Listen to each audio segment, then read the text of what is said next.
This is a question that I had totally forgotten to address from Owl, so sorry. Psalm 83's hidden ones, who are they? One of the probably driving factors in trying to figure out who these people are, or thinking that they are someone other than who they are, is the timing that people try to attribute to the fulfillment of this. It's not even a prophecy, it's a prayer.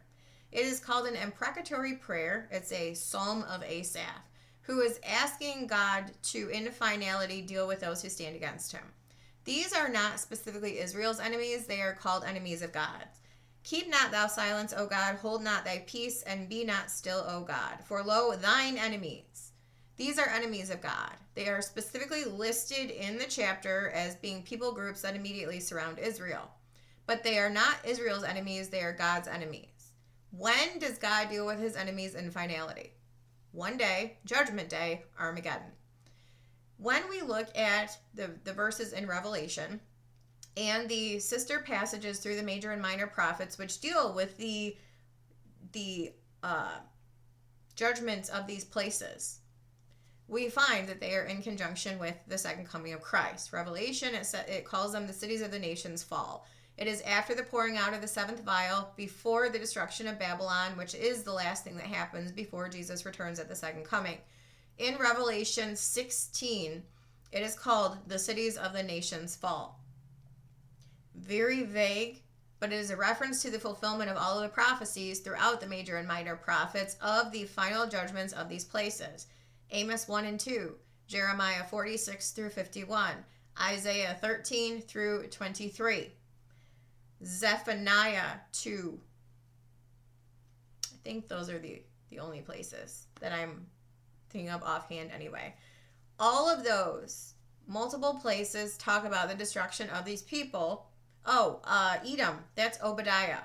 The burden of Edom, that is the whole book of Obadiah is the destruction of Edom, which is the first of the people groups listed in Psalm 83. The Ishmaelites, Moab is mentioned a couple of different times in Amos and Jeremiah, where it talks about Hagarenes, that's Egypt.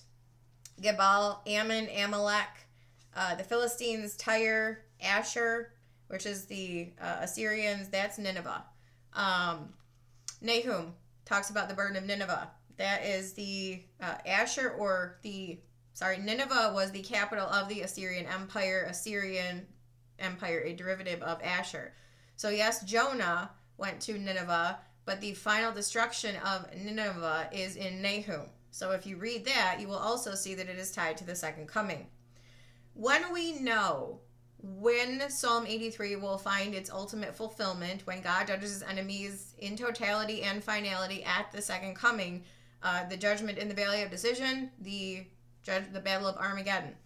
When we know that that is when all of this will be wrapped up, then we have an extension on a timeline that people don't presently give in large part today. When I say that, people are looking for Psalm 83 as something to happen in this dispensation, perhaps before the rapture, as a sign of the nearness of specific events or something similar like that. When we put it in its correct context and in its correct placement on the timeline, we understand that Psalm 83 is not for our time. It is for the very last of the end times. So the people group that is the hidden ones would also not have anything to do with this present dispensation. It would be for a time leading up to the answering to this prayer. Who are the hidden ones in the book of Revelation?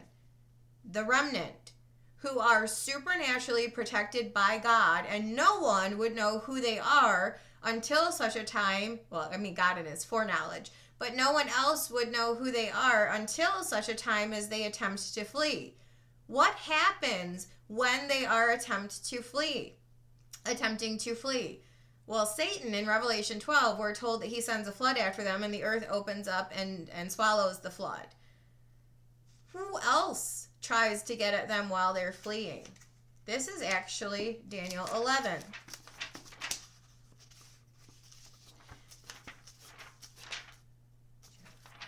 Sorry. Ezekiel, here we go, Daniel. As interesting as this is to me, part of the reason that Moab and Ammon are included in Psalm 83 as people groups that the Lord will himself destroy at the second coming, is specifically because of what Daniel 11 tells us.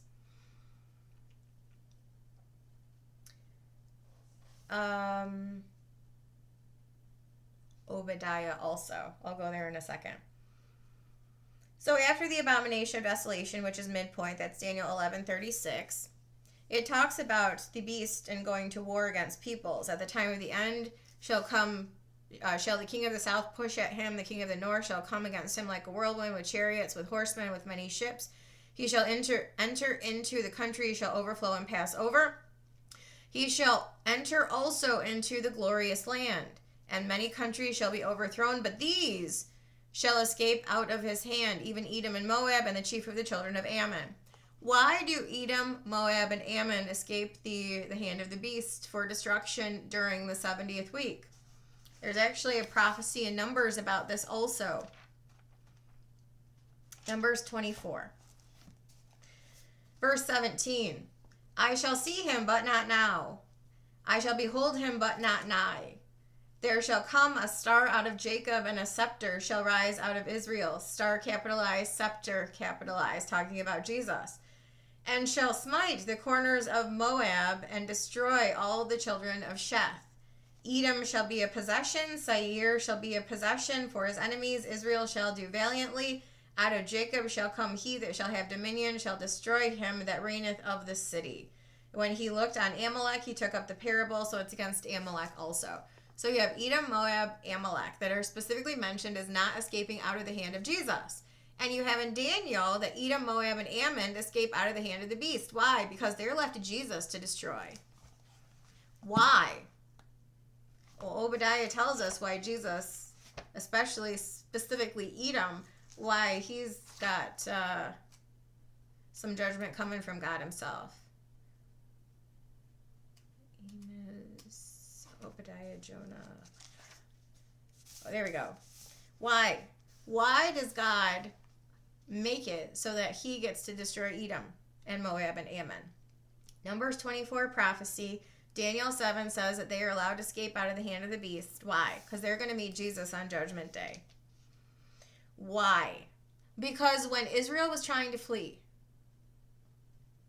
after the abomination of desolation, when they were taken on the wings of the great eagle into a place choose nurse for a time, times, half time, Satan tried to get to them and he was thwarted. He's not the only one who tried to thwart the escape of the hidden ones, the remnant.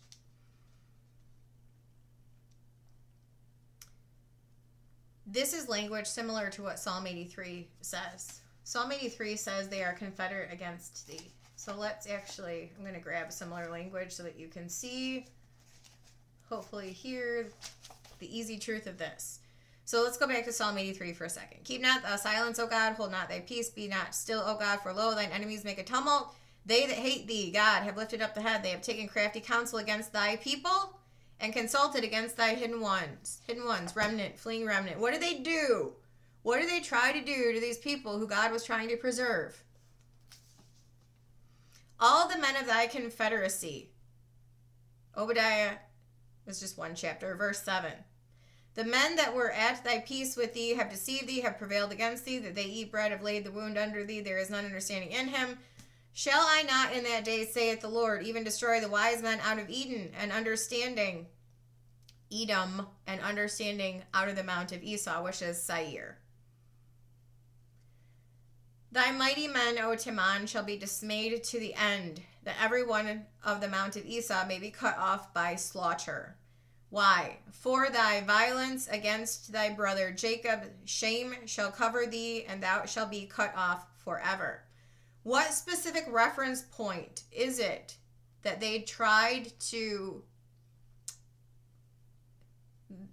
What specific reference point is it that they had violence against Jacob?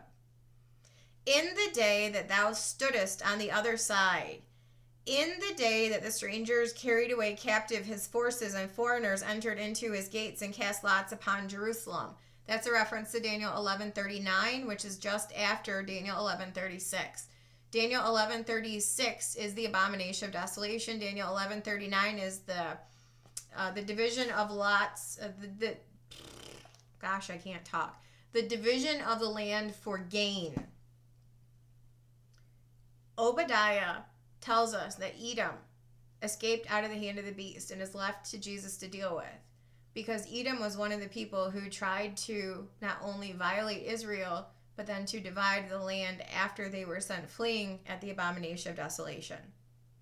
For thy violence against thy brother Jacob, shame shall cover thee, and thou shalt be cut off forever. In the day that thou stoodest on the other side, in the day that the strangers carried away captive his forces, and foreigners entered into his gates and cast lots upon Jerusalem, Daniel 11:39, even thou wast one of them. Thou shouldest not have looked on the day of thy brother, and the day that he became a stranger, cast out. Neither shouldest thou have rejoiced over the children of Judah in the day of their destruction. Neither shouldest thou have spoken proudly in the day of distress. Specifically, why these places will be left to Jesus to deal with at the second coming is because they were directly involved in the hardship that came upon Israel at the midpoint of the 70th week and what they did to the land and the people after the midpoint of the 70th week.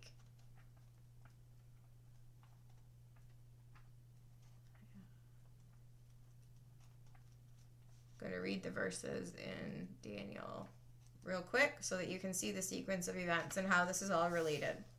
Daniel 11:36. This is the midpoint of the 70th week. The king shall do according to his will. He shall exalt himself, magnify himself above every god, shall speak marvelous things against the God of gods, and shall prosper till the indignation be accomplished, for that is determined shall be done. Read, be given power to continue 42 months.